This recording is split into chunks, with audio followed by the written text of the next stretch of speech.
93.9 in WKYS with DJ A&G. Listen, I'm here, I think, with the Leon Thomas. Oh, yes, man. Yes, How are man. you? I'm feeling really good. Yeah. I had a great show last night. Okay. And I popped out with Wale for an after party after Karma. Ooh, nice. And it was really cool. Yeah. Definitely a late night, but I'm still up early morning because I had to lock in with you. Exactly. How's the tour going? It's been going really well. You know, Yeah. we've been selling out in every city, which is really cool. And That's then good. on the road, I got some amazing news. We got some Grammy nominations. So I feel like Yep. these crowds are like even more incentivized to Yeah. really party with me. now, you know? Exactly. That is amazing. So next year off to Philly, Boston, and New York, Canada. That's really good. So are you doing any international spots? Yeah, I actually have a European tour too, where we're gonna just be, running out there and Yeah. making it happen all over Europe. That's nice. That's gonna be an amazing opportunity. I've always wanted to do a world tour, so this is a big deal. So what's your dream spot to perform at?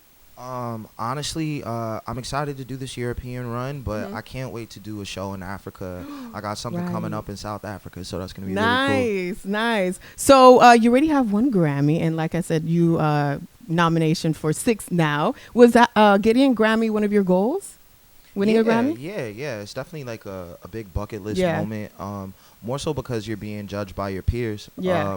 Exactly. And to know that people with taste are enjoying my music is a really great thing. I know that was like, how was your first reaction when you heard the news of the 6 nominations? It was amazing. It was Yeah. shell shocking, to be honest. Like, Yeah. I think a lot of people would have been jumping up and down and screaming. For Yeah. me, I was more so like just internalizing the feeling and trying to be as present as possible, but Mhm. also understand that this means we have a lot of work to do. Yeah, exactly. So you have the Mud remix with Chris Brown. Was that like your idea, or somebody else was like, we got to get Chris Brown on here? That was definitely like a team effort, but Yeah. when the idea was put up into the air, I was like immediately down. Yeah, right. Because I'm a huge fan, Exactly.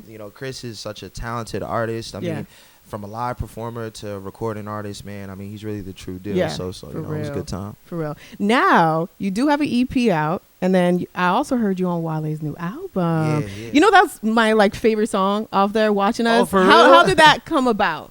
It was, Wale said it was like a fourth quarter shot right Okay. there, because it was like the album was about to be turned in a couple days. And I called him. I was like, man, I got this idea. Okay. We should flip this Guapole sample. Right. And, really do something for the lounges. I wanted to make music that was specifically going to play at that hookah Yes. bar. You Oh with my your girl, you goodness. with your boys. And it's Mhm. like, that feeling.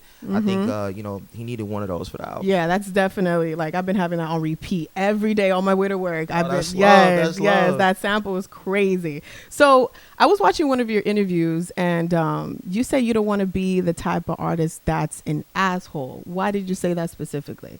Well, for me, I think it's really easy to kind of start feeling like you're detached from the culture.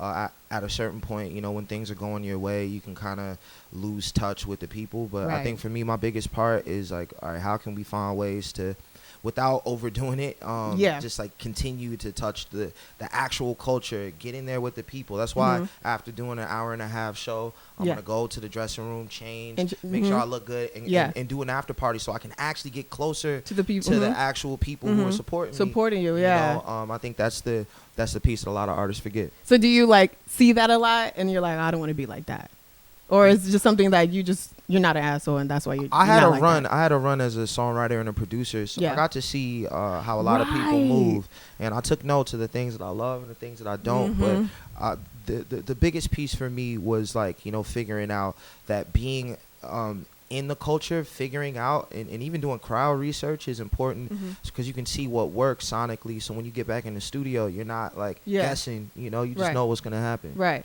Okay, that's understandable. So you're a singer, songwriter, producer, actor. I mean, we can add on and on and on. Are you a dancer too? Do you know how to dance? I came A up little moving. song? I came up moving. I'm a little rusty, but I'm getting there. I'm getting back to it. So what's 3 artists you would like to work with, whether it's like writing or producing, that you haven't worked with yet?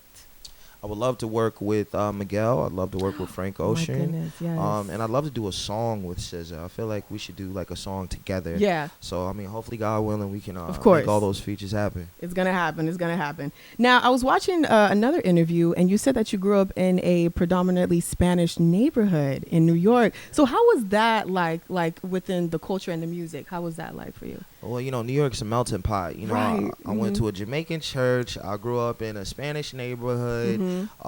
You know, so there's like so much culture that I was able to kind of lock into. Yeah. But you know, shout out to my Latin brothers and sisters, man. Y'all have always shown love.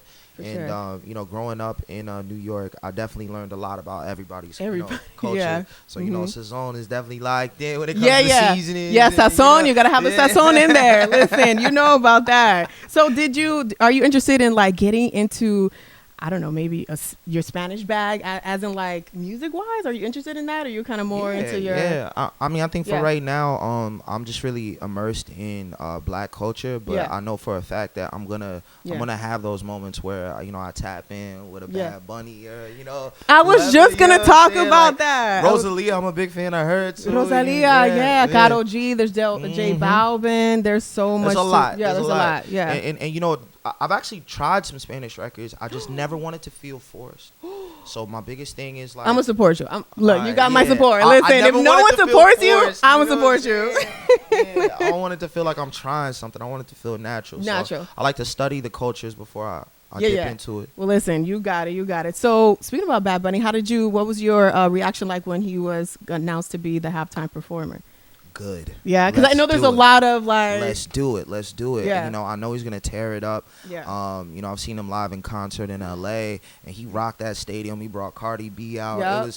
It was crazy. I don't think people realize how potent his music is to even American culture. I mean, if you really think about it, you know, Puerto Rico, man. I mean, that's us. You know? Exactly. So you know, I'm really excited that he's getting this opportunity to show a different side of American culture, because we are all one. Exactly. I agree.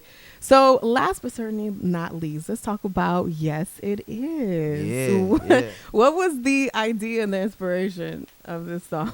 You know what's funny? So I co-wrote that record with my boy Busy Crook. Okay. And he's one of my favorite lyricists to work with. And at the time, he was a truck driver. Oh. And he had a truck stop in Milwaukee, and he found out about something called a Milwaukee Margarita. That's where that line came from. It's just a collection of stories from both of our lives. Okay. But you know, there's a lot of bars in there that are like really directly inspired by his whole you know, backstory of being a truck driver and just moving around at that time. I thought that was really cool. Yeah. It was really cool how, you know, he flipped a lot of those bars, and you know, shout out to him for always being a really great influence on, you know, my songwriting. I feel like we are an amazing team, and that's one of the songs that really proves it. Yeah. Well, listen, thank you for chit-chatting with us a little bit today. I appreciate you, and I wish you the best. Thank you so much. I really appreciate you. Yeah.